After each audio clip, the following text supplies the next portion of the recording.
El universo como fractal, un modelo del cosmos que gana validez científica.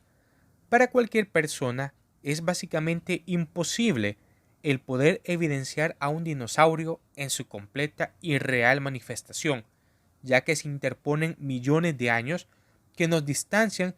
ineludiblemente de su existencia propiamente como tal. No obstante, un científico puede llegar a comprender cómo es la morfología de un dinosaurio mediante el análisis del esqueleto que organiza los componentes físicos de dicho dinosaurio, es decir, su fósil, y así, en función de lo que dicta tal sistema de organización fundamental, se pueden esgrimir sólidas teorías científicas respecto a cómo son los subsiguientes niveles interconectados que componen físicamente el cuerpo del dinosaurio, tales como los órganos, la piel y los músculos. De este modo, el modelo teórico que habla sobre la morfología del dinosaurio se ciñe estrictamente al comportamiento sistemático que manifiesta su esqueleto, ya que se concibe como conocimiento base que el esqueleto de un ser vivo. Es un sistema de organización fundamental que, de acuerdo a sus características propias, determina correspondientemente la manera específica en que se manifiesta físicamente dicho ser vivo,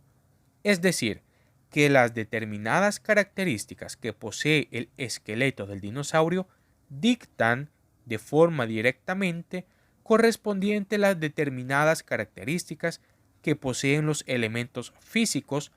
que componen el cuerpo de dicho dinosaurio. De un modo semejante al caso anterior, para cualquier persona es básicamente imposible evidenciar al universo en su completo y real manifestación, ya que se interponen millones de años luz que nos distancian ineludiblemente de su existencia propiamente como tal.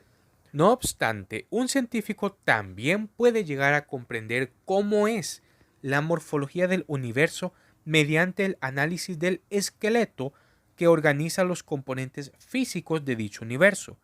es decir, la temática, y así en función de lo que dicta tal sistema de organización fundamental, se pueden llegar a esgrimir sólidas teorías científicas respecto a cómo son los subsiguientes niveles interconectados que componen físicamente el cuerpo del universo. Así, un modelo teórico que hable sobre la morfología del universo debe ceñirse estrictamente al comportamiento sistemático que manifiesta la matemática, ya que se concibe como conocimiento base que la matemática es un sistema de organización fundamental que, de acuerdo a sus características propias, determina correspondientemente la manera específica en que se manifiesta físicamente la naturaleza. Es decir, que las determinadas características que posee el esqueleto matemático del universo dictan de forma directamente correspondiente las determinadas características que poseen los elementos físicos que componen el cuerpo de dicho universo. Todo lo cual queda bien expresado, por ejemplo, en las poéticas palabras de Galileo Galilei. La matemática es el alfabeto con el cual Dios ha escrito el universo. Como es bien sabido,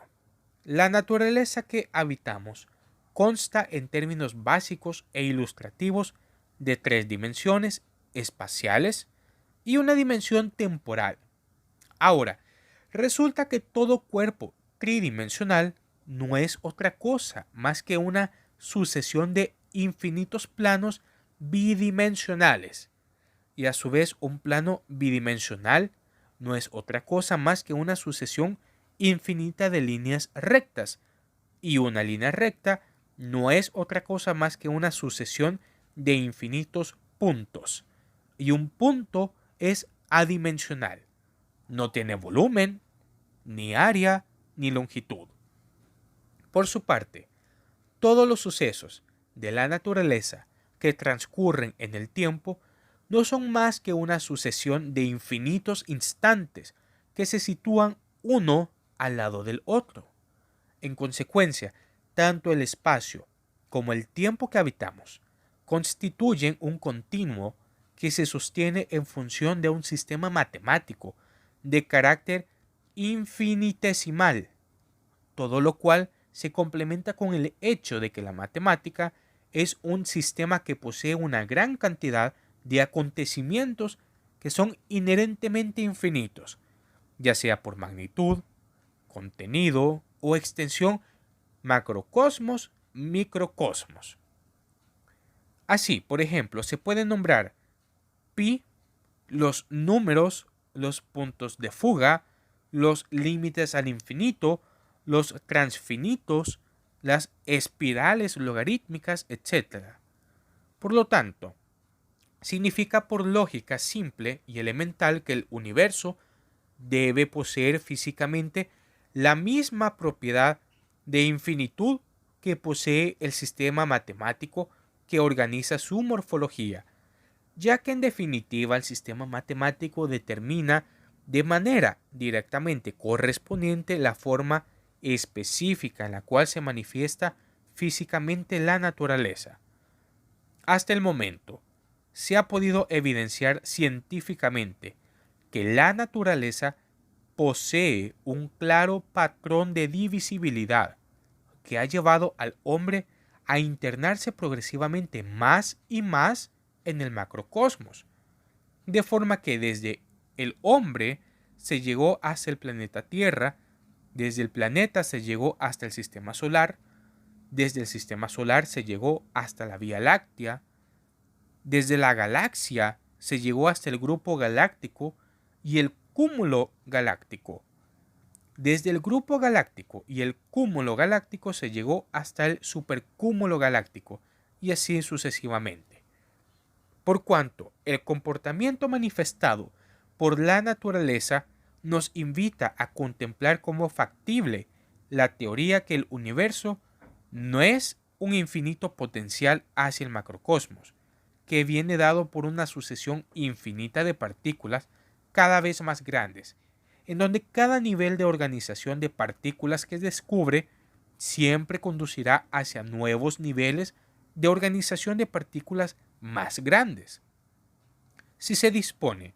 de telescopios suficientemente grandes para desarrollar el proceso experimental de observación. Pero, por contraparte, hasta el momento se ha podido evidenciar científicamente que la naturaleza posee un claro patrón de divisibilidad que ha llevado al hombre a internarse progresivamente más y más en el microcosmos, de forma que, desde el concepto de materia, se llegó hasta la molécula, desde las moléculas se llegó hasta los átomos, desde los átomos se llegó hasta las partículas subatómicas.